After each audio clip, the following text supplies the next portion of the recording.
This is Chapter 10, The Americas from the textbook World History, Cultures, States, and Societies to 1500, by the University of North Georgia Press. This audiobook was produced by Audileo.com, a leader in academic audiobooks.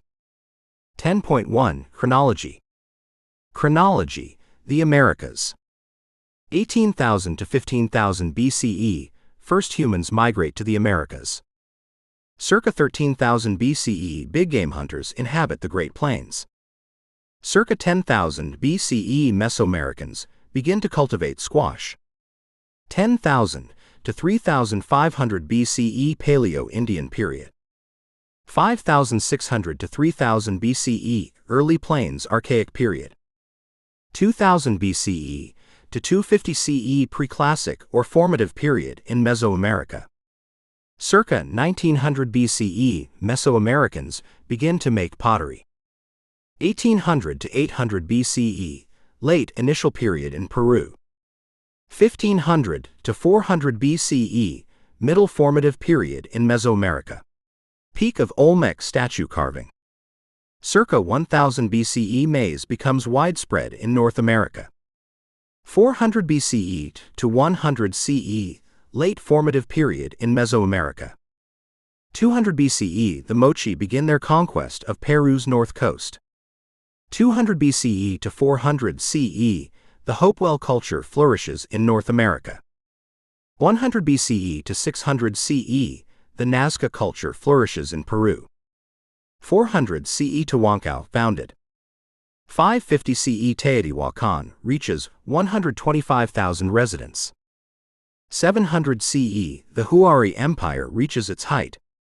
700 to 1400 CE, Cahokia. 750 CE, Tikal reaches 80,000 residents. 800 CE, the Toltec city of Tula reaches a population of 35,000. 1000 CE, the Chimu establish the capital city of Chan Chan. 1050 CE, the population of Chaco Canyon's 5 great pueblos reaches 5,000 inhabitants. 1325 CE, Tenochtitlan founded. 1471 CE, death of Inca Pachacuti. 10.2 Introduction. This city has many public squares, in which are situated the markets and other places for buying and selling. There is one square twice as large as that of the city of Salamanca, surrounded by porticos where are daily assembled more than 60,000 souls engaged in buying and selling, and where are found all kinds of merchandise that the world affords, embracing the necessaries of life, as for instance articles of food, as well as jewels of gold and silver, lead, brass, copper, tin, precious stones, bones, shells, snails, and feathers. There is also an herb street, where may be obtained all sorts of roots and medicinal herbs that the country affords. There are apothecaries' shops where prepared medicines, liquids, ointments, and plasters are sold, barber shops where they wash and shave the head, and restaurateurs that furnish food and drink at a certain price. There is also a class of men like those called in Castile porters, for carrying burdens, painters' colors as numerous as can be found in Spain, and as fine shades, deerskins dressed and undressed, dyed different colors, earthenware of a large size and excellent quality, large and small jars, jugs, pots, bricks, and an endless variety of vessels, all made of fine clay, and all or most of them glazed and painted. Maize or Indian corn in the grain and in the form of bread, preferred in the grain for its flavor to that of the other islands in terra firma, pâtés of birds and fish, great quantities of fish, fresh, salt, cooked and uncooked, the eggs of hens, geese, and of all the other birds I have mentioned in great abundance, and cakes made of eggs. Finally, everything that can be found throughout the whole country is sold in the markets, comprising articles so numerous that to avoid prolixity, and because their names are not retained in my memory, or are unknown to me, I shall not attempt to enumerate them. The above is from Hernán Cortés's description of Tenochtitlan, the Aztec capital he and his Tlaxcalan allies conquered in 1521. As the Spanish explorers in the Americas, and later the French, English, and Dutch, saw monetary gain from reporting their exploits to their respective monarchs, we often end up with a stilted or incomplete version of the Americas before 1500. Part of this can be attributed to the bias of European explorers, and misinterpretation of Native American beliefs and practices. Undoubtedly, the most misunderstood practice was that of human sacrifice witnessed by the Spanish conquerors of the Aztec Empire.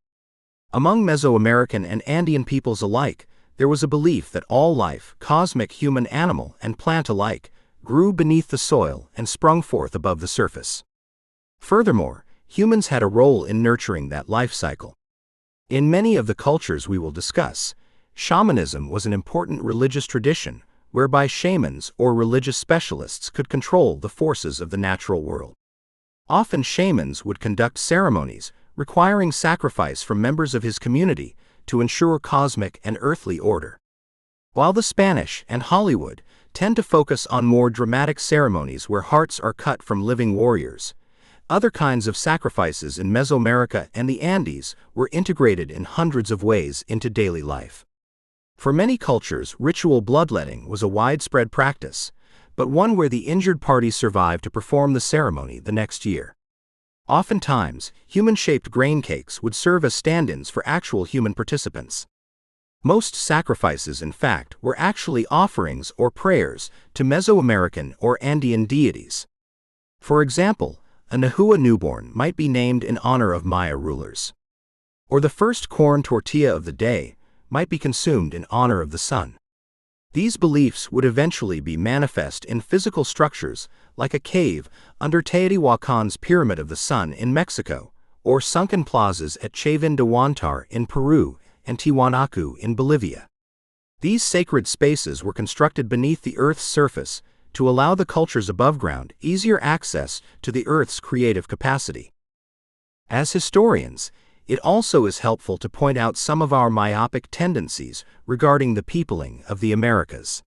In Chapter 1, we talked about discrepancies regarding the date at which Homo sapiens arrived in the Americas.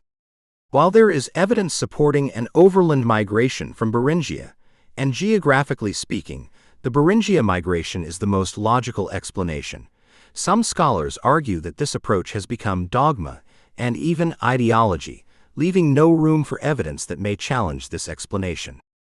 While we cannot argue that we are close to abandoning the Beringian migration as the most likely theory, there is mounting evidence that suggests a seaborne migration from Asia or even a Solutrean migration from Europe 10,000 years before an ice-free corridor opened up in North America. Considering new theories may help us explain how the Americas came to be populated and how civilizations developed so quickly here. A third weakness in our narrative of the Americas involves the demographic collapse of the indigenous population that occurred after the arrival of European diseases. Especially in the Circum-Caribbean, millions of indigenous peoples succumbed to European disease and overwork in the first decades of the 16th century, giving them little opportunity to construct their own historical narrative apart from the one that Europeans were writing. Keeping these limitations in mind, our task in this chapter is to admire a pre-Columbian history where in a little over 15,000 years migrants from Asia, probably, populated the Americas by foot, built hundreds of major cities, supported a population in the tens of millions, and constructed two of the most impressive empires the world has ever known. Fortunately, recent advances in archaeology and calendrics have helped us uncover much of this pre-Columbian past that had been largely clouded by our obsession with the triumph and tragedy of the European conquest. 10.3 Questions to guide your reading. 1. What crops were first domesticated in the Americas and where? 2. What did we learn from the Olmec about the transition from chiefdoms to states? 3. How did the Maya support such rapid urbanization? 4. What were some of the features of urban life in Teotihuacan and Tenochtitlan? 5. How did the Mochi, Huari, and Chimu build their regional influence? 6. How did the Inca use local resources to build their empire? 7. What was the role of Machu Picchu within the Inca Empire? 8. How were cultures of the North American West able to overcome limited rainfall? 9. What traits did mound-building cultures of North America share? 10.4 Key terms. Aspero, Ailu, Cahokia, Chaco Canyon, Chan Chan, Chavin de Huantar, Chiapas, Chumash.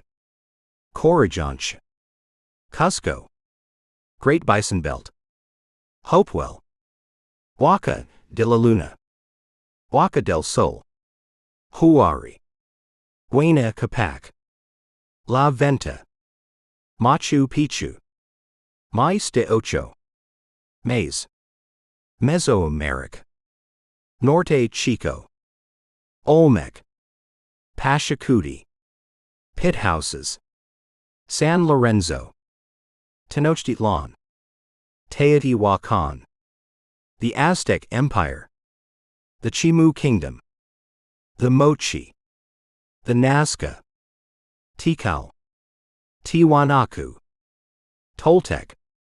10.5 Mesoamerica. This discussion of the Americas before 1500 begins in the middle. Although scholars believe that man migrated to Beringia and hence North America first, Mesoamerica was the first section of the Americas where scholars have found evidence of large settlements, agriculture, and unique cultural traditions, so this chapter starts there. The Mesoamerican culture area is found in what are now the modern countries of Guatemala, Mexico, Belize, El Salvador, and eastern Honduras. The region's frequent volcanic eruptions, earthquakes, and hurricanes gave it quite a staggering amount of ecological diversity, including mountains, coastal plains, and a peninsular limestone platform, the Yucatan. The region's climatic diversity is attributable to the fact that it sits in both tropical and subtropical latitudes. Less is known about migration to Mesoamerica than for North and South America during the Paleo-Indian period, but many scholars put people in the region by 15,000 BCE. These early residents hunted large and small game alike and consumed a wide range of plant resources. The Archaic period in Mesoamerica stretched from 8,000 to 2000 BCE, during which scores of cultures adapted to the region's ecological diversity by domesticating wild food sources like beans, squash, amaranth, peppers, and wild maize, teosinte. The maize of large kernels of today took thousands of years of domestication for Mesoamericans to produce, but by the formative period, it was a staple crop supporting tens of thousands. Groups living closer to the coast could also take advantage of wetland crops such as manioc. 10.5.1 Early farming in Mesoamerica. Just as early farmers in Southwest Asia turned wild plants into domestic crops, so too did their contemporaries in Mesoamerica with maize, squash, and tubers. Foragers in the southern Mexican highlands lived on a diverse diet of plants and animals, including cactus fruit, corn, squash, beans, fish, deer, and rabbits. Their contemporaries in the tropical lowlands further south consumed tubers like manioc, sweet potato, arrowroot, as well as fruits like avocados. While Mesoamericans did domesticate most of these crops, they did so before becoming sedentary, a fact revealing the existence of regional variations in the path to agriculture. Around 10,000 years ago, Mesoamericans began to cultivate squash, both as a food source and as storage containers. Rather than staying near their cultivated land, however, early planters formed mobile agricultural bands that still hunted and would return to harvest mature squash or chilies. Over time, these bands planted more and hunted less, until eventually they formed sedentary agricultural villages. But that process took at least 2,000 years. In fact, it may have been in the much denser tropics in and around Panama where residents first left foraging behind for agriculture. Around 10,000 BCE, after the extinction of megafauna, these tropical peoples begun to cultivate their forest environment. Tropical cultivation tended to be cramped, but tropical residents did manage to domesticate the tubers like manioc, sweet potato, and arrowroot that we mentioned above. Over the next several centuries, village dwellings themselves revealed a growing emphasis on permanence and increasing sophistication. Brick walls and plaster floors began to replace hides and sticks. Unlike round huts, new rectangular houses allowed for expansion by extending walls and adding a perpendicular end wall. Expanding permanent dwellings allowed villages to grow through natural population increase. Permanent dwellings also helped establish distinctions between public and private space and public and private activities, affecting communal and private property. Not only did villages have to decide where and how to build, They also had to organize around when to plant, where to settle, when to harvest, and where to store the food. The invention of pottery during this period served storage needs tremendously. Tasks in construction, gathering, defense, and food production became more specialized and supervised, leading to the beginnings of class. The elite developed, a strata usually comprising warriors, priests, and administrators. 10.5.2 The Formative Period. By the beginning of the formative period around 2000 BCE, most residents of Mesoamerica were sedentary, many living in small bands that moved only seasonally. However, by 300 CE, many of these small bands had been replaced by quite common large urban centers. This was a rapid transition, to say the least. This rapidity was possible because of greater use of domesticated crops and storage and improved technology, like pottery vessels. Pottery appeared between 1900 BCE and 1750 BCE on the Pacific coast of Chiapas, in highland valleys, and on the Gulf Coast. After about 1400 BCE, scholars start to see widespread sharing of obsidian, shell, jade, and iron artifacts, a sharing which denotes significant interaction by this point. A social hierarchy also began to develop in Chiapas, where there was a two-tiered settlement hierarchy of small centers and villages. In other words, the elite had bigger houses. Over time and in more areas, plastered floors and dirt floors appeared in different dwellings and altars in others. Burials too indicated social differentiation. The Olmec were the earliest civilization in Mesoamerica and therefore drove much of this rapid development. The Olmec developed along the Gulf of Mexico and flourished during the early formative and middle formative, 1500 to 400 BCE, while the late formative, 400 BCE to 100 CE, saw their evolution and transformation. Scholars use this timeline with the caveat that Mesoamerica houses a number of unique cultural traditions, and there are variations within this timeline in terms of when they developed urbanization, states, agriculture, and certain technologies. The Olmec's most notable accomplishment was their monumental stone sculpture. Other Mesoamerican cultures had stone monuments, but the Olmec versions were unique in their sophistication, size, and number.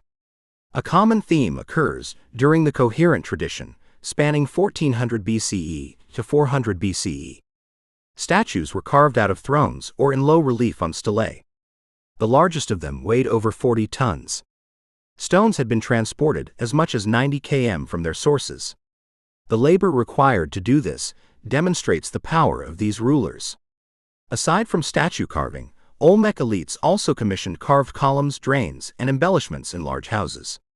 An inordinate amount of iron trade also occurred, and objects like polished iron mirrors were found in the tombs of high-ranking individuals. The import of jade sculptures was perhaps even more prominent, with thousands of tons of serpentine blocks buried in massive offerings at the Olmec center of La Venta in southern Mexico. Many of these monuments were commissioned by, or for elite members of an increasingly sophisticated socioeconomic hierarchy, first seen in the early formative Olmec of San Lorenzo. San Lorenzo itself stood at the apex of a 3- or 4-tiered settlement hierarchy, which included subordinate centers, villages, and special-purpose sites. This increasing sophistication became solidified through Olmec politics as well. Early in the formative period, most groups were organized in tribes, but the Olmec soon began to form a set of chiefdoms that allowed for organized leadership across generations, albeit through kinship ties. The Olmec also became the first civilization in the region to develop a state, where the same hierarchy became more stratified and institutions became more specialized. Some scholars even call the Olmec an empire, but most say it falls short for a few important reasons. First, the Olmec never had a large enough population at their disposal to form a conquering army. Second, while there existed a number of significant urban Olmec sites, such as La Venta and San Lorenzo, none of them has been identified as an Olmec capital. Finally, the art and archaeological records of surrounding societies don't indicate an Olmec domination, but rather the existence of something of a theocratic state, as elites seem to have both political and religious authority and a considerable amount of influence. Final questions related to our understanding of the region are: why did the Olmec evolve at all, and why did they evolve when they did? One theory involves the ecological relationship to Mesoamerica's lowland environment. Another holds that increasing productivity led to high population growth, which caused a pressure to organize politically. Control of these resources, as well as the limited use of warfare, accounted largely for the authority of individual chieftains. Other scholars have added to this observation, pointing out that the abundance but lack of diversity of Olmec area agriculture forced them to develop a competitive advantage vis-a-vis societies that lived closer to obsidian, salt, and stone deposits. The Olmec would need to trade for these resources that were central for hunting and food production. A more sophisticated society would have that advantage. Once the Olmec did manage to organize as states, they began to plan for their permanence. From the above-mentioned stone deposits, the Olmec produced their cultural hallmark, monumental stone sculpture. Around 1650 BCE, the Olmec began to produce stone effigy bowls, but these are much smaller than the monumental sculptures that followed. Over 200 known monumental stone sculptures remain. 1/3 are from San Lorenzo and the surrounding area. The colossal heads are the largest, some stand up to 3.5 meters tall. Each head is unique, containing its own ear ornaments, headdress, specific facial features, and expressions. Most scholars think they are portraits. Tabletop altars have been found in a range of sizes across Olmec sites. Most now believe they served as thrones, but others believe they served as altars as well. They often show humans emerging from a niche in front of the monument. The Olmec also crafted smaller sculptures in the round. These sculptures incorporated human and supernatural themes or humans in ritual or symbolic postures.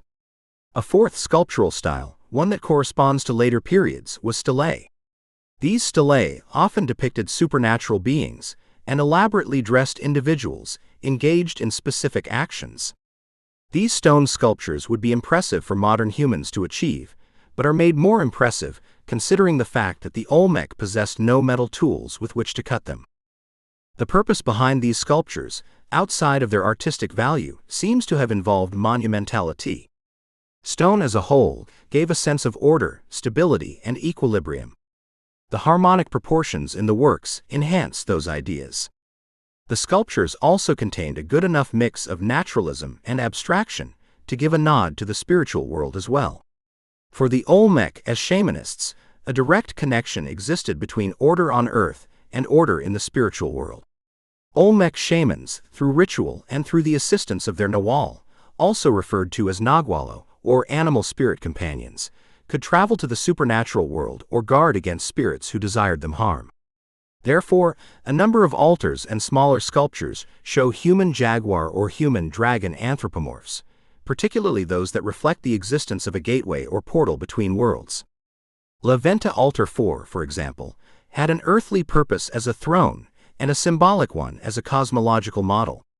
When the Olmec ruler sat on the throne, he could be present in both the natural and supernatural realms.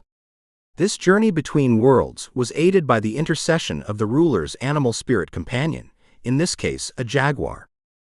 The Olmec undoubtedly left a lasting legacy on the Caribbean coast of Mesoamerica, but the legacy can be difficult to trace, as much of it has been subsumed into a debate about its being a mother culture for the Aztec and Maya. Recent scholarship has given less credence to the Olmec as a mother culture, and argues that it developed independently of Maya and Valley of Mexico cultures. Hopefully, as scholars and students examine the Olmec as an independent cultural entity, its legacy will continue to become clearer. 10.6 The Maya. The importance of the influence of the Olmec on the Maya may seem superficial, but it is quite important, as the Maya's rise to sophistication was so fast and so complete that it almost defies explanation. After settling at the base of the Yucatan Peninsula around 1000 BCE, the lowland Maya learned how to deal with drought, feed tens of thousands of people, and organize politically, all before 250 BCE. The late Classic period was one of tremendous growth. The city of Tikal, in present-day Guatemala, had reached a population of 80,000 by CE 750, while the population of its rival Calakmul reached 50,000. To support these large populations, the late classic Maya had almost a totally engineered landscape that included water management projects, flattened ridgetops, and terraced hillsides. The population was fairly dense in cities and in surrounding countryside. Their leaders had tombs built in their honor, imported luxury items like jade statues, feathers, cacao, and other items from the Mexican highlands. These activities all demonstrate real sophistication. The late classic Maya also had an advanced numerical annotation system of dots and bars and used zero. Maya writing began as pictographs and blended into quite artistic symbolism. In addition to their more than 700 carved monuments, the Maya culture produced wooden carvings, incised jades, and pottery. Politically speaking, the Maya were never unified under one ruler or even a set of rulers. Instead, the Maya were a civilization that shared a set of cultural traits, a language family, but no single ruler or sense of common identity. Individual Maya kingdoms rose and fell, but none was ever able to dominate the entire Maya area. While their rule was perhaps not widespread, Maya rulers did hold tremendous power and prestige within their kingdoms. Rulers were kings at the top of a steep social hierarchy that was reinforced by religious beliefs. The king was a hereditary ruler chosen by the gods and a member of one of several elite bloodlines. The Maya priestly class organized a complex pantheon of both gods and deified ancestors. This ancestor worship required not only ceremony and temple building, but a complex understanding of calendrics as well. Both the Maya and the Olmec understood time as a set of repeating and interlocking cycles instead of the linear sequence of historical time, much as the concept is understood today. Long cycles alternated with short cycles. The long periods involved the repeated creations and destructions of the world in their creation stories, with an emphasis on repeated.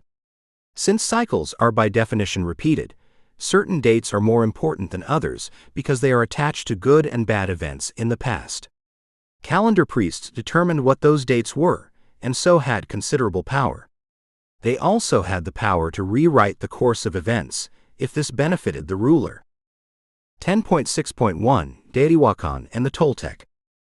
While the Olmec and Maya accomplished incredible things, urbanization to the north in Mexico's Central Valley may have left the most permanent legacy. To the north of the Maya culture area, the Valley of Mexico was the most agriculturally desirable zone in Mesoamerica. Climate was temperate, and rainfall, although not abundant, was predictable, in contrast to the drenching rains of tropical Mesoamerica. Lesser amounts of rainfall, of course, required aqueducts, reservoirs, and canals if a city were to thrive. Coahuilco was such a city that rose to prominence in the Valley of Mexico by 150 BCE, only to be badly damaged by a volcanic eruption around 400 CE.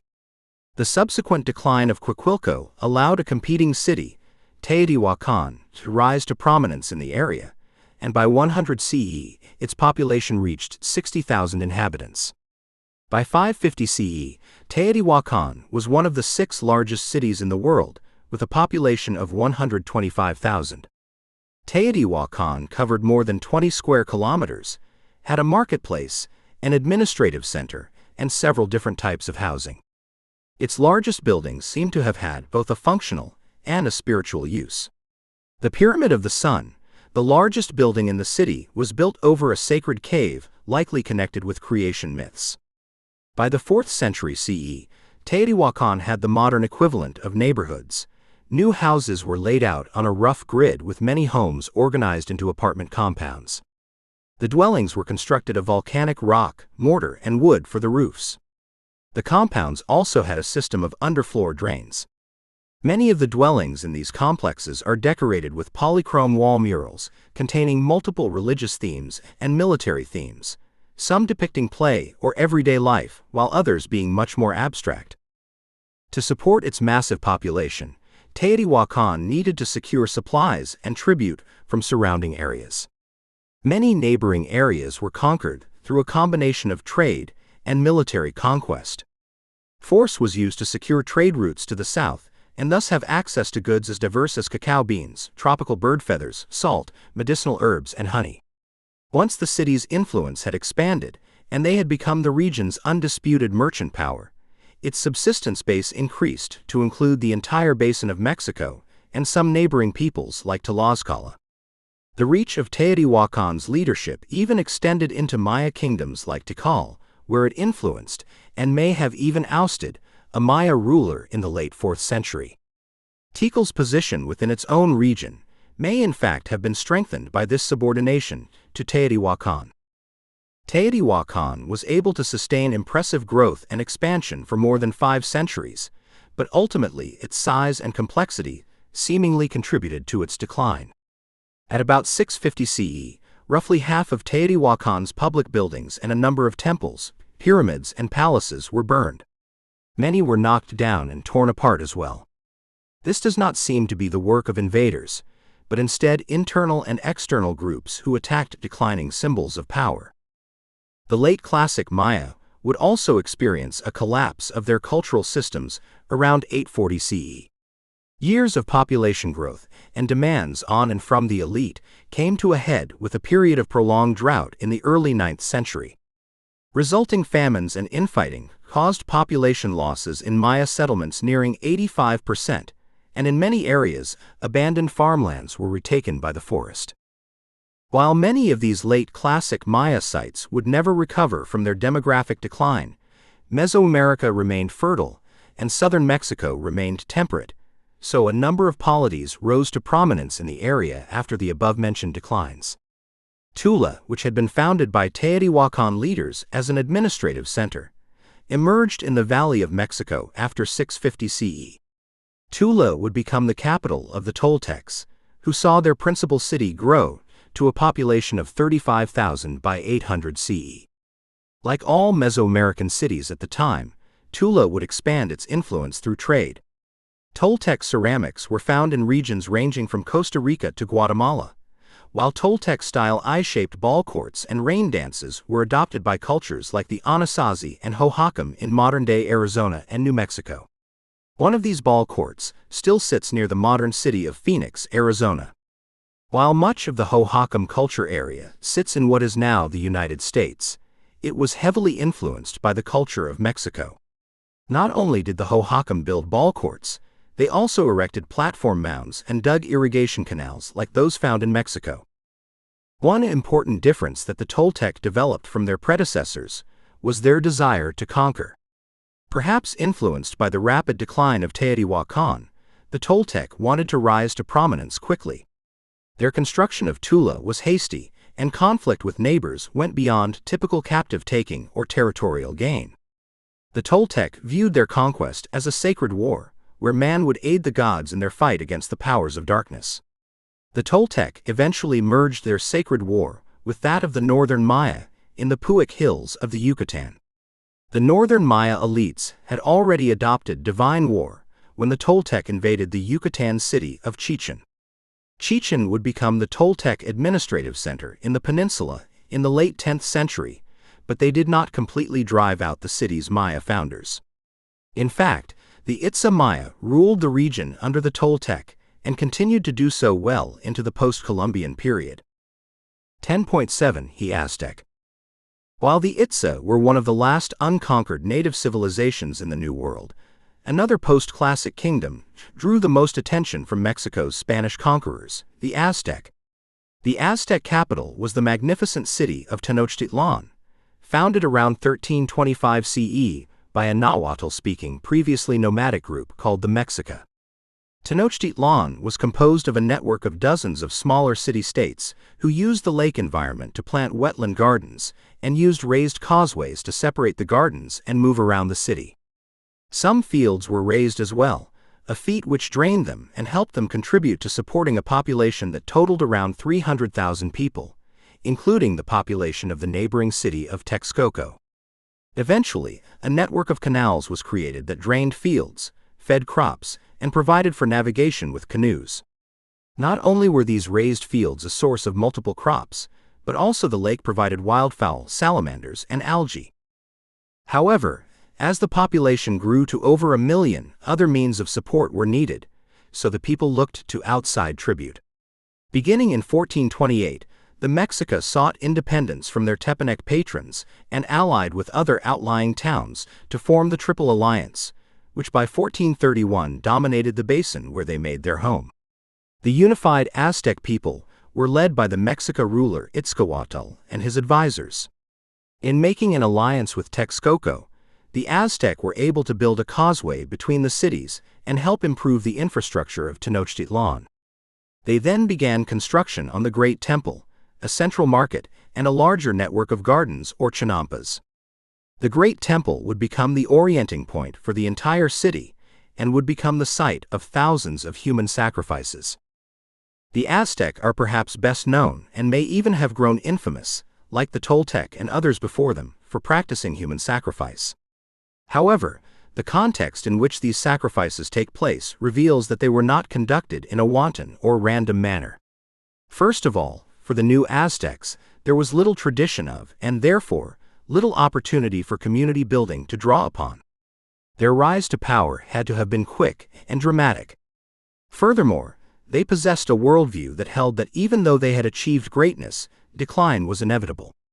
This view was present in their philosophy and their ceremonies, including those of sacrifice.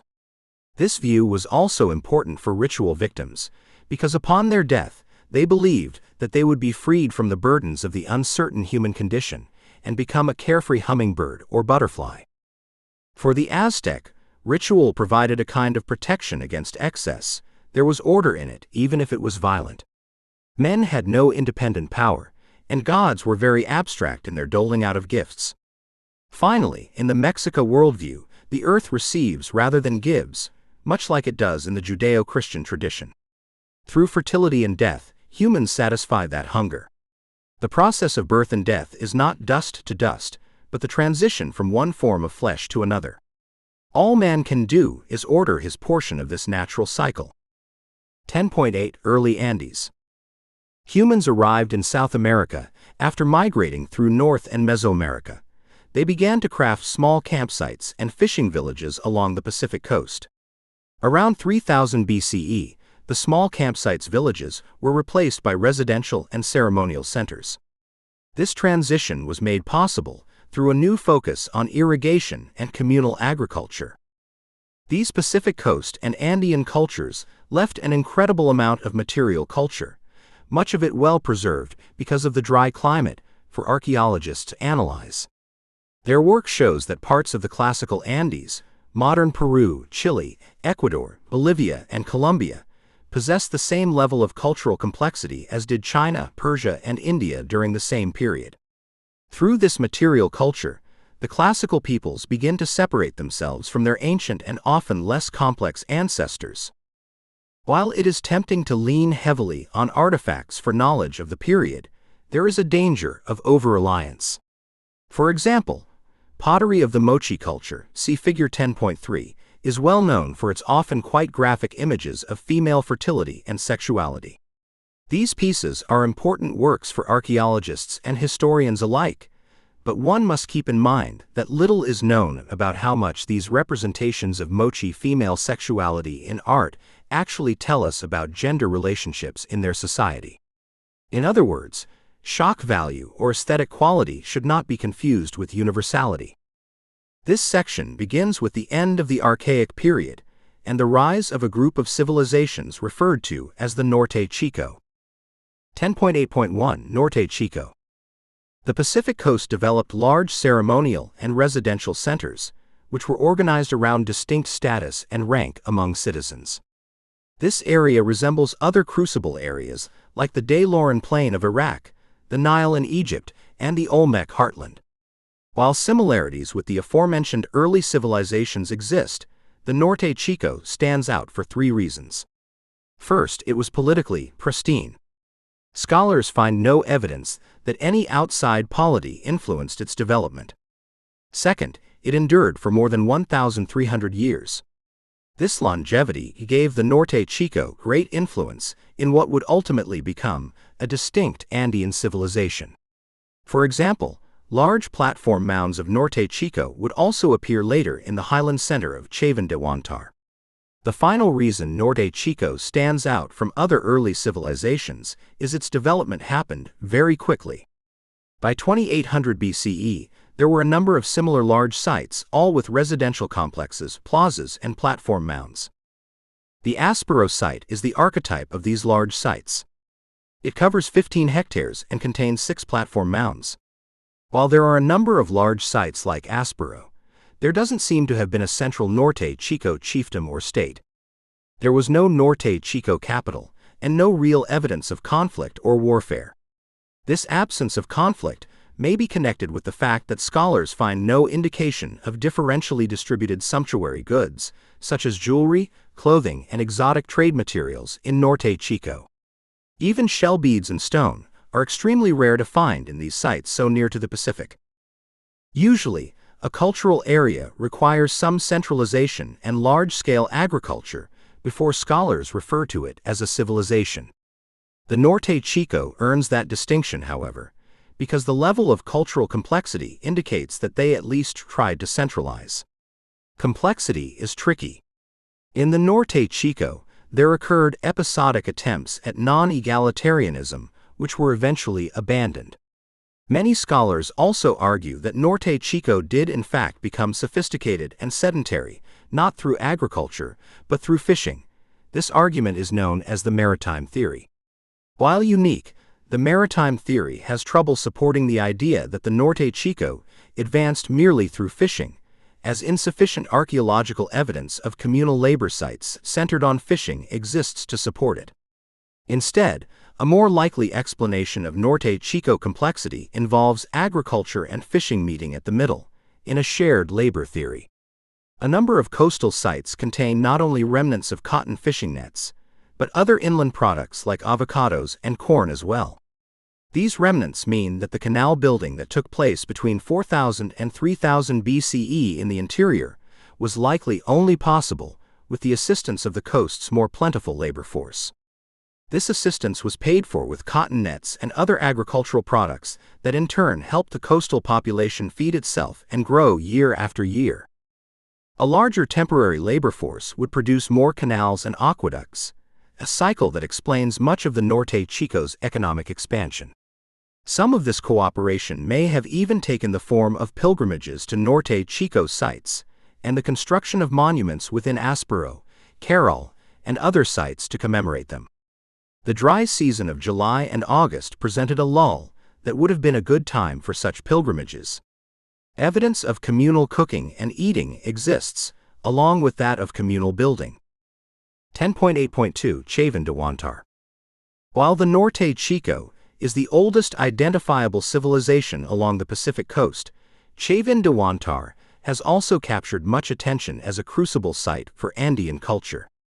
Chavin de Huantar is the iconic representation of the late initial period, 1800 to 800 BCE, where Peru saw the beginnings of a mix of Andean, coastal, and Amazon cultures. Chavin is located at an altitude of more than 3,000 meters in the Callejón de Conchucos, the easternmost basin between the Cordilleras Negra and Blanca in the Peruvian Andes. It is also midway between the coast and jungle, giving it access to the culture and resources of the greater Andean region. This access made it a pilgrimage center, an importer of luxury goods, and a disseminator first unifying Andean style. Chavin's old temple is 330 feet across the back and more than 50 feet high at its highest.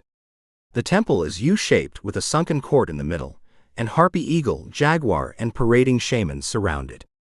The temple is also built around the Lanzan Great Lance, which was a kind of supernatural conduit. The Lanzan is similar in style to the Tello obelisk, which was found in a corner of the old temple courtyard.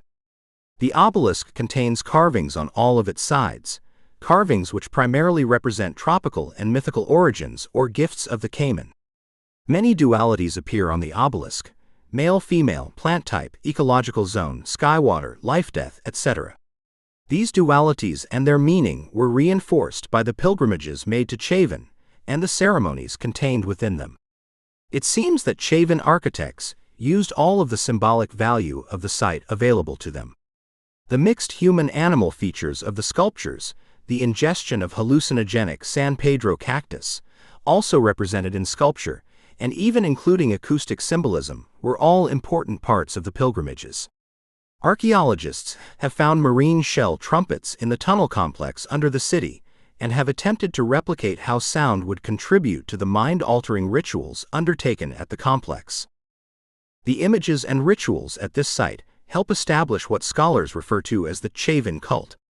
The Chavin cult presents a universalist message based on the combined elements of coast and highlands that helped bring people to sites like this for ceremony and construction. In other words, these ideas helped move the Andes into the state phase.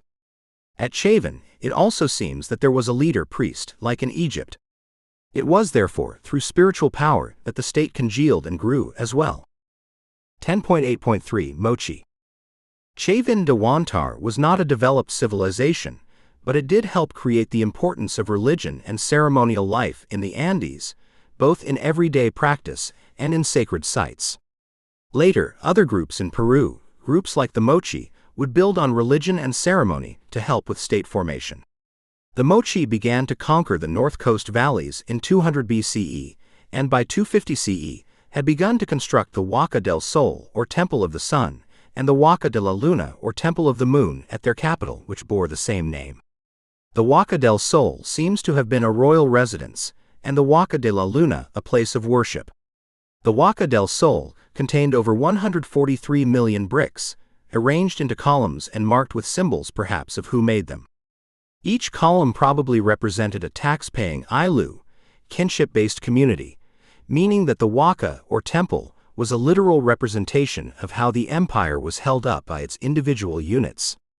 There is still some debate about how much centralization there was at the upper echelons of Mochi politics, but there was undoubtedly a leadership class with several administrative levels. The first administrative level was that of the divine kings, who are depicted in murals and ceramics from this period. The second was of noble administrators. Below that were bureaucrats, who organized the already extant clan system. Below them were the long-standing clan leaders. The lowest level was composed of commoners, many of whom lived in single-story adobe houses. Most commoners mastered some craft like metallurgy or weaving. Others were highly skilled and perhaps worked exclusively for the rulers. Residents living outside of the capital were almost exclusively farmers who lived along the Mochi's extensive irrigation canals. In the Chacama Valley, there is a 120-kilometer-long canal still in use today. The Mochi found a very practical application of the previously mentioned coastal mountain symbiosis through the llama. The llama is a domesticated mountain pack animal that the Mochi used to journey to the coast and gather guano at the Chincha Islands for fertilizing their valley farms. By 600 CE, the city of Mochi covered an area of a square kilometer and probably had a population of 15,000. Each conquered valley outside of the capital had its own Huaca, and each one was connected to Mochi by relay runners who carried messages written in the form of lines and dots on lima beans. Perhaps the most notable Mochi legacy was their art. Their buildings, their murals, and their pottery alike reflected their great skill and the high level of societal stratification. The Huaca del Sol at Cerro Blanco, for example, contained millions of bricks and more than 100 types of geometric symbols. Mochi murals contained a unique series of squares depicting both abstract and mythological concepts involving themes of creation, combat, sacrifice, and men jaguars. As already mentioned, this sacrifice may not have always been violent, may not have been literal, and always has a functional explanation. In this case, sacrifice is designed to terrify or at the very least impress a subject population. While it is important to contextualize this sacrifice, we must also remind ourselves that this is not a modern civilization with a middle class or even a democratic tradition. It was archaic in the sense that a small group of people was supported by a large population underneath them. This kind of relationship required brutality. 10.8.4 Huari. While the Mochi were notable because of their art and material culture, their use of violence to achieve and hold power threatens to cloud our image of the North Coast peoples. The Huari, on the other hand, were able to build a successful empire in nearby areas, combining intimidation and militarism with diplomacy, trade, and ideology. The Huari ruled over more territory than any previous Andean polity, partially by co-opting neighboring groups through taxation, distribution of goods, feasting, and religious ceremonies. There is also evidence that the Huari used sacred mummy bundles or trophy heads to incorporate outgroups and maintain a ritual relationship with these outgroups. Huari textiles and ceramics were found far from the capital, and Huari architecture was highly influential throughout the region.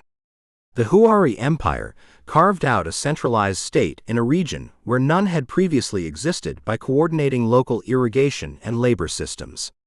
By 700 CE, Huari maintained a population of 25,000 and an over 700-kilometer-wide zone of influence connected by a road network that may have been the model for the Inca road system.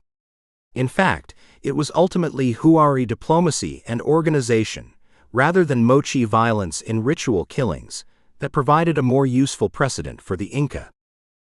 10.8.5 Chimu. The Chimu kingdom was perhaps influenced more directly by remnants of the Mochi, occupying as they did more or less the same geographic area. The Chimu capital of Chan Chan was established at about 1000 CE. Through their system of split inheritance, the Chimu forced the newly ascended ruler to build his own material wealth. This expectation meant conquest of new territory and an increase in taxes. It also meant the construction of a new palace where each ruler would be buried, along with hundreds of his attendants and lamas who were sacrificed to accompany him in the afterlife. A Chimu ruler was also buried with a sample of the wealth he had accumulated in his lifetime in the form of textiles, wood carvings, pottery, or jewelry. While earthquakes meant that the Chimu had to work hard to reclaim or make any use at all of Mochi irrigation canals, they did manage to revive and extend the Mochi system to eventually provide Chan Chan with diverse agricultural products from maize to cotton to peanuts. The Chimu also employed violence in their rise to power. However, their conquest by the Inca cut short any means for scholars to see if they intended to follow, or rather, eventually break from the Mochi legacy. 10.8.6 South Coast peoples. The south coast of Peru developed somewhat distinctly because it is extremely arid. In certain areas along the coast, there has never been recorded rain. Surviving there meant accessing and controlling Andean runoff that sometimes went underground. As a result, the South Coast population was much smaller, but in many ways was culturally richer. The Nazca carved out their civilization along the South Coast between 100 BCE to 600 CE. There was a large center at Kawachi as early as 200 BCE, but it was largely ceremonial rather than residential. 40 wakas were also built in the areas surrounding Kawachi, but also were without large permanent populations. The Nazca maintained a regular pilgrimage to Kawachi involving music, feasts, and fertility rites. There was some captive sacrifice, but it is not clear of whom. Nazca leadership was probably a confederacy of clans, making the 40 wakas the hubs of political and sacred activities. Wakas are further explained in section 10.8.8. The Nazca are well known for their pottery and textiles. Their pottery depicted mythical feline or otter figures, many of which were associated with water and fertility. In this climate, water essentially is fertility. The same figures are represented on the Nazca lines, geoglyphs that were created by clearing the desert floor of stone and leaving the motifs. The straight lines were probably ritual walkways. Others argue that the Nazca lines were an astronomical calendar centered around the agricultural cycle. Overall, the Nazca had an impressive but brief florescence, which came to an abrupt end after a prolonged drought in the 550s CE. 10.8.7 Tiwanaku. Tiwanaku was a ceremonial center and administrative city near Lake Titicaca, established in the 5th century CE. At its height, more than 40,000 people lived in the city itself. They were supported by a population of 365,000 in the subjected outskirts. Surrounding farmlands produced high crop yields with abundant quinoa and potatoes supported by meat and legumes. They used canals, ridged fields, and raised fields, and they even created a series of ditches that created fog and prevented frost in the colder months. In the city itself, several large platform mounds connected by causeways were used by the administrators of this complex system. From subordinate colonies hundreds of miles away, they received corn, coca, tropical birds, and medicinal herbs. Many of these goods were carried by llamas. Alpacas also provided high-grade wool for textiles. Tiwanaku contained many ethnic and linguistic zones and vertically integrated many areas of the Andes for the first time. Tiwanaku was relatively stable until its downfall around 1000 CE, perhaps falling victim to its own success. Saline deposits from long-term irrigation may have reduced the fertility of the soil, leaving Tiwanaku without its most distinct advantage. In general, comparing these three more recent civilizations to the first civilizations of Norte Chico reveals increased complexity in all cases, with class structure developing, warfare, and religion, even though their methods of survival were quite different. 10.8.8 The Inca. The Huari and Tiwanaku built on local resources to construct their states. While the Inca are the best known of these Andean civilizations, they began in the same way by building on the Ayllu kinship system. In some ways, the Ayllu system was ready-made for empire. Ayllus were networks of families and individuals who traded in labor and subsistence and ritual activities. This system meant built-in labor obligations existed, as did rules about marriage and ancestor worship. All of these rules were reinforced through ritual, allowing the Inca to build upon Ayllu rituals to increase his power, authority, and divine claim to the throne. Future Incas were only eligible to rule if they descended from the royal Ayllu. After the Inca had established their legitimacy, their expansion would begin during the reign of Pachacuti. By the time of his death in 1471, he conquered not only the Chanca and Quechua ethnicities of the southern Andes, but also the coastal Chimu. Topa Inca continued his father's conquests. He was succeeded by Huayna Capac. The Inca used Cuzco as their imperial capital, expanding it around several huacas into the shape of a puma. They also built the Sun Temple, in honor of the god Inti, who was all-powerful, benevolent, and from whom Inca rulers claimed to descend. Not only did the Ayllu help the empire take shape, but it also became its main administrative units once it had expanded. Local Ayllu nobility reinforced their connection to the empire through the mummification and consecration of ancestors. Mummies or other sacred bundles would become huacas, venerated in Cusco by Inca nobility to establish a sacred connection between local Ayllus and the empire. See map for the connections between Cuzco and surrounding areas. Labor obligations were the primary form of taxation organized through the Ayllu and closely recorded on quipus. Through Ayllu labor, the Inca were able to collect taxes, store and distribute food, and build their road system. The Inca road system eventually covered over 5,500 kilometers, stretching from Ecuador to Chile. Counting all of the subsystems, the roads covered brings that amount closer to 32,000 aggregate kilometers. The roads varied in sophistication and width, depending on conditions and need, but could include staircases, causeways, and suspension bridges. This complexity had added elements of efficiency through the Inca network of messengers that would operate 24 hours a day and carry a message from one location in the empire to another in a matter of a few days. The Inca also used religion extensively to keep their empire strong. Each Ayllu had a huaca connected to it with multiple meanings, including as an origin point. The sun, on the other hand, was the royal progenitor, and the temple Corijancha, located in Cuzco, was the most important temple to the sun. From Corijancha radiated 41 sacred lines or sects connected to 328 huacas in the Cuzco Valley. Many huacas were connected to water or rain, giving a sacred importance to some drains, fountains, baths, and libations. An empire of this size would not have been possible without an effective army as well. Inca arms reflected the landscape. Their armor was light, they used lots of projectiles, and they protected their fortresses with boulders that could be rolled down hills. All these defenses used the advantages the mountains offered. Some archers were even recruited from the Amazon. Their strength was in their combination of mobility and superior numbers. There was very little siege tradition. Battles would commence as soon as the armies arrived. All empires would collect taxes, have armies, and build temples. The Inca were so successful, it seems, because they considered the most fundamental elements of Andean culture to strengthen their hold on power. Pre-Inca Andean society was a uniquely parallel one, in which both men and women were important contributors to Andean religious, economic, and political life. In forming their empire, the Inca were very cognizant of Andean understanding of gender. To garner the support of the female sphere, some scholars say to undermine it, the Incas created a revered class of ACLLA women. These were attractive girls who would represent their newly conquered home Ilu as elites of the glorious Inca Empire.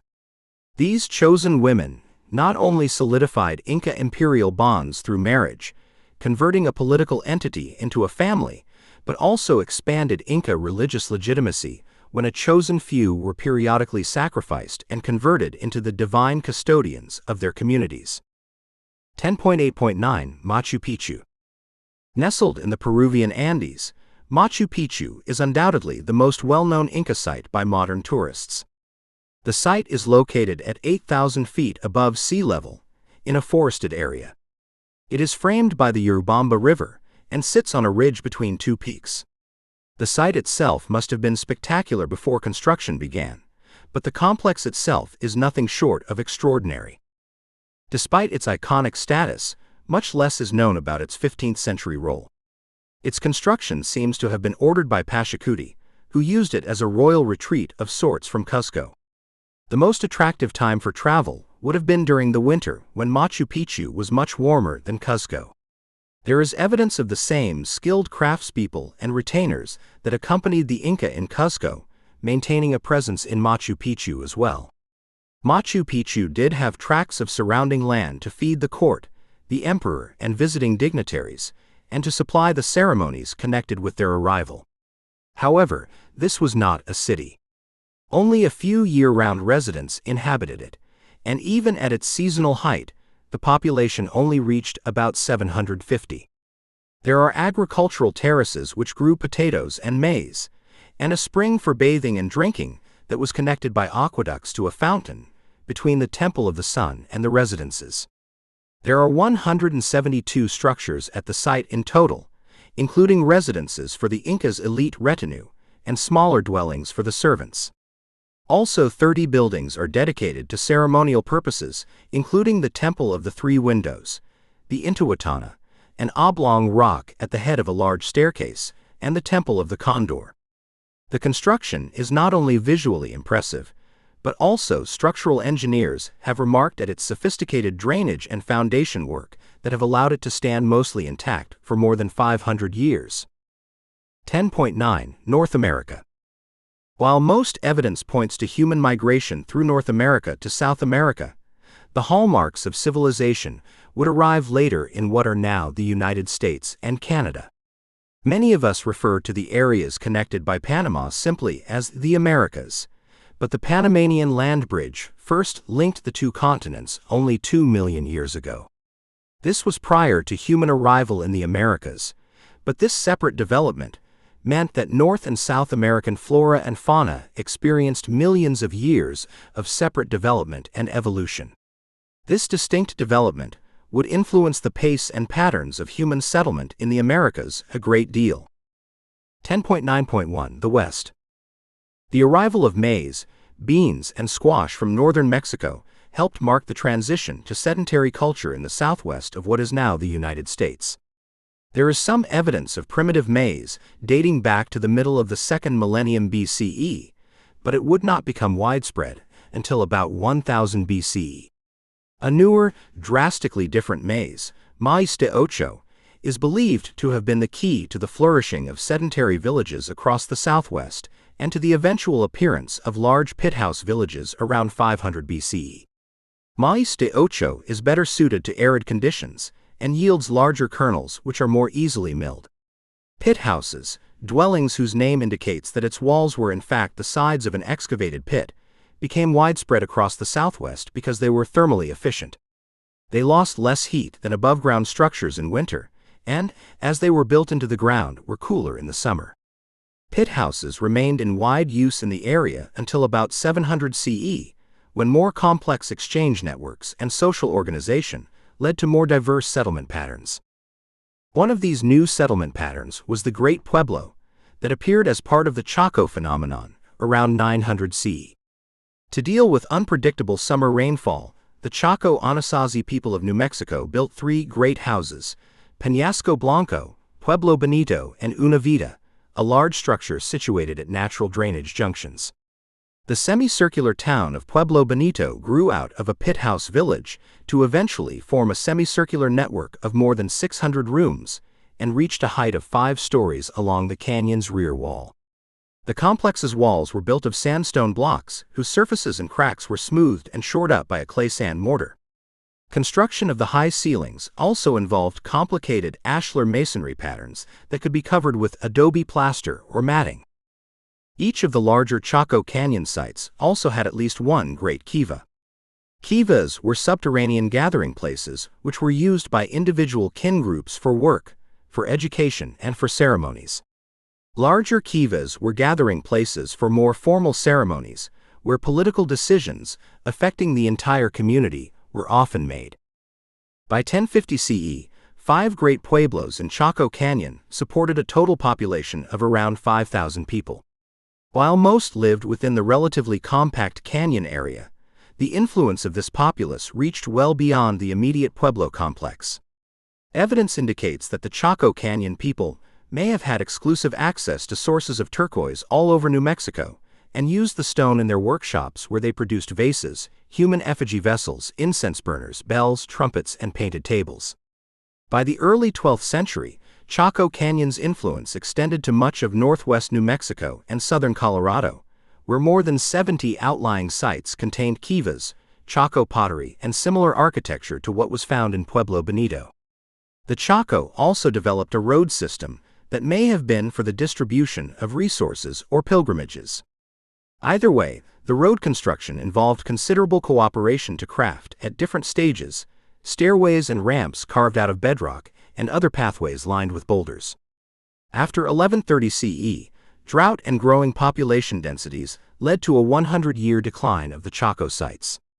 By the 1200s, most of the pueblos of the Chaco system were empty, their population dispersed and away from the canyon. While this was the height of Anasazi village life, they continued to thrive culturally and are recognized as the precursors of the modern Pueblo peoples. 10.9.2 The Pacific Coast. Further west, cultures along North America's Pacific coast were also sedentary, but did not derive their existence from farming.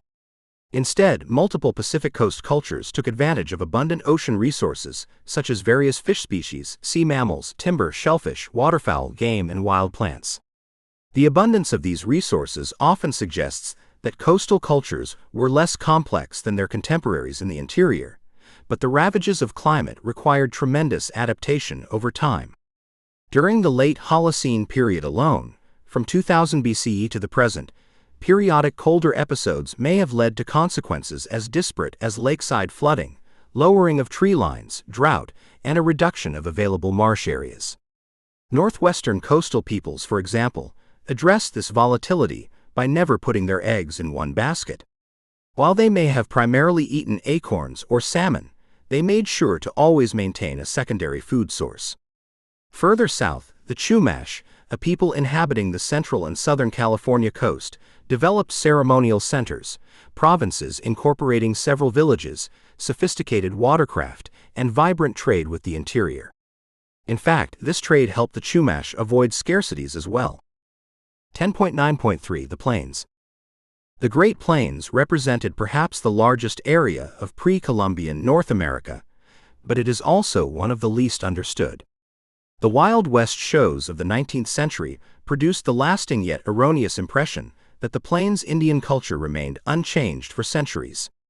Big game hunters in the Clovis culture first inhabited the area as early as 13,000 years ago. As big game became extinct around 9000 BCE, Paleo-Indian groups on the plains turned to foraging and fishing in river valleys and to hunting of primarily bison as well as deer and fowl.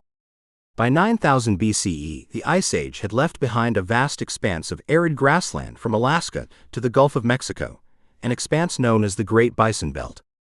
Long before European explorers introduced horses, people on the Great Plains had developed sophisticated processes of hunting bison on foot that involved some hunters disguised as bison, others orchestrating movements among hunting groups, and others shouting to drive the bison toward pre-selected traps or jumps. Dozens of bison would fall over a precipice to their deaths. By 6000 BCE, plains hunters had more sophisticated projectiles that could penetrate the skin of a surrounded animal, or one that had become stuck in mud or sand. Findings at the Olson-Chubbuck site in Colorado indicate that by 6500 BCE, Paleo-Indians had also begun to butcher 75% of the animals they killed, which could sustain a group of 100 people for more than a month. Early Plains Archaic, 5600–3000 BCE activity, while still largely dependent on bison, shows some increasing reliance on fish, fowl, and berries, possibly indicating warmer and drier conditions that diminished grass cover throughout the Central Plains. Middle Plains Archaic peoples, 2900 BCE to 1000 BCE, adapted their bison hunting to allow for a more sedentary existence, returning to the same hunting ground year after year, and making much of the bison meat into pemmican, a brick of pounded flesh and fat that could be stored for seasons when bison were less plentiful. Fagan 123. By 550 CE, the Late Plains Archaic people had fully incorporated the bow and arrow into their hunts, which tended to be less frequent but more productive, often incorporating mass kill sites that were used for hundreds of years in some cases. 10.9.4 The Eastern Woodlands. The term Middle Woodland is occasionally used to refer the period between 200 BCE and CE 400. This coincided with the influence of the Hopewell culture over much of eastern North America. Previous to the Hopewell ascendance, the Adena people built hundreds of burial mounds in and around central Ohio, 2300–2100 BCE. Accompanying the burials were dozens of types of grave goods, including spear points, stone pipes, and sculptures of animals and human hands. Hopewell mound building, 1000 to 200 BCE, and culture as a whole, certainly had antecedents in the Adena and early woodland cultures as a whole, but the Hopewell tradition stands out in its grandiosity. With their center in the Ohio Valley, the Hopewell created hundreds of hectares of earthworks with regionally specific styles of craftsmanship. Copper, shells, obsidian, and shark and alligator teeth were all used to create personal adornments, containers, pipes, and figurines. Much of this artifact diversity can be attributed to the size and vitality of the Hopewell Exchange Zone, which extended across much of eastern North America from Florida to the Great Lakes. While there is evidence that areas as far away as North Dakota participated in this exchange network, the so-called core areas were in the Mississippi, Illinois, Scioto, and Miami River valleys in Illinois and Ohio. As trade picked up, so did the ceremonial and political significance of the artifacts received by local leaders and ultimately included in burial mounds. Some artifacts were buried with their owners at death as symbols of their power in life. The expansion of ceremony through these objects also meant that many of the Hopewellian centers shared physical characteristics such as both platform and conical mounds, structures for cremation and burial vaults. The local populations who participated in these ceremonies seem to have lived near, but not in, the ceremonial centers themselves in single or multiple family households. Although close to other residents, Hopewell communities were scattered across the area, subsisting through a mix of foraging and horticulture. 10.9.5 Cahokia. Other North American mound builders established their center at Cahokia, across the Mississippi River from present-day St. Louis. Cahokia was inhabited from about 700 to 1400 CE. At its peak, the city covered nearly 6 square miles and 10,000 to 20,000 people lived there. Over 120 mounds were built over time, and most of the mounds were enlarged several times. Houses were arranged in rows and around open plazas, and agricultural fields were cultivated nearby. Other mound centers and communities were located in the contiguous American Bottom region. Centralization and the beginning of the Mississippian period happened around 1050 CE, and the transition to the Moorhead phase, marked by decreasing mound building, happened about 1200. What scholars still don't know about Cahokia is why there was decreased mound building after 1200 during the so-called Moorhead phase. While scholars usually associate decreased construction with societal decline, recent scholarship suggests that the opposite may be true for Cahokia. Instead of declining, Cahokia might have gone through a transition to a lesser focus on staples and storage and greater focus toward prestige goods and economic power. Their decreased mound building may have coincided with their energy being more focused on controlling trade across the Mississippian Southeast. Scholars see evidence of this shift with an increase in non-local raw materials and prestige goods at Cahokia during this period. Such materials and goods as minerals, igneous rock for axe heads, ceramics, marine shell, quartz crystal, and copper. 10.9.6 The Arctic. The Arctic's harsh climate meant that it was one of the last areas in the Americas to be permanently settled. The first Paleo-Eskimo populations appeared around 4,000 years ago, emanating from eastern Siberia. They were left behind by the original American colonists. The Arctic colonists expanded rapidly across Alaska, through Canada, and into Greenland, as they all possessed Arctic small toolkits, including the important toggle-headed harpoons to kill walrus and seal. In general, their evolution was from reindeer hunters to seal hunters, but both types of societies continued to exist side by side. 10.10 Conclusion. Humans migrated to the Americas by 15,000 BCE, and perhaps as many as 3,000 years before. The earliest recognizable civilizations in the Americas were in Mesoamerica and began during the Archaic period, 10,000 years ago. Farmers in Mesoamerica began to cultivate crops such as corn, squash, beans, chilies, manioc, and sweet potatoes. During Mesoamerica's more recent formative period, the rise of the Olmec civilization occurred. They would be followed by several others, most notably the Maya, and further to the north, the Aztec Empire that was at its height when the Spanish arrived in 1519. Around 3000 BCE, small campsites and fishing villages began to appear in Peru. These were eventually replaced by more permanent structures and agriculture communities, which would be the antecedents to the incredibly complex cultures of the classical Andes in Peru, Chile, Ecuador, Bolivia, and Colombia. Among these Pacific Coast cultures were the Mochi, the Huari, the Chimu, and the Nazca. Many of these cultures had their political and cultural centers in large urban areas like Tiwanaku, which had a population of about 40,000 people around 100 CE.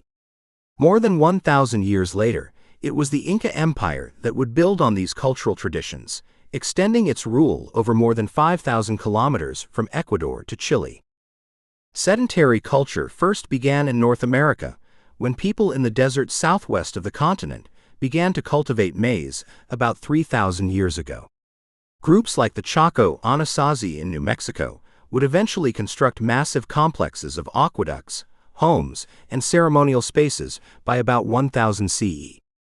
There were other major cultural areas all over North America, from Florida to the frigid Arctic. Despite, or perhaps because of, their late arrival in the Americas, humans developed at an incredible pace all across the region. The residents of the Americas developed remarkable political sophistication, infrastructure, religion, art, economic integration, and technology that Europeans marveled at when they arrived in the late 15th century. This has been Chapter 10, The Americas from the textbook World History, Cultures, States, and Societies to 1500, by the University of North Georgia Press. This audiobook was produced by Audileo.com, a leader in academic audiobooks.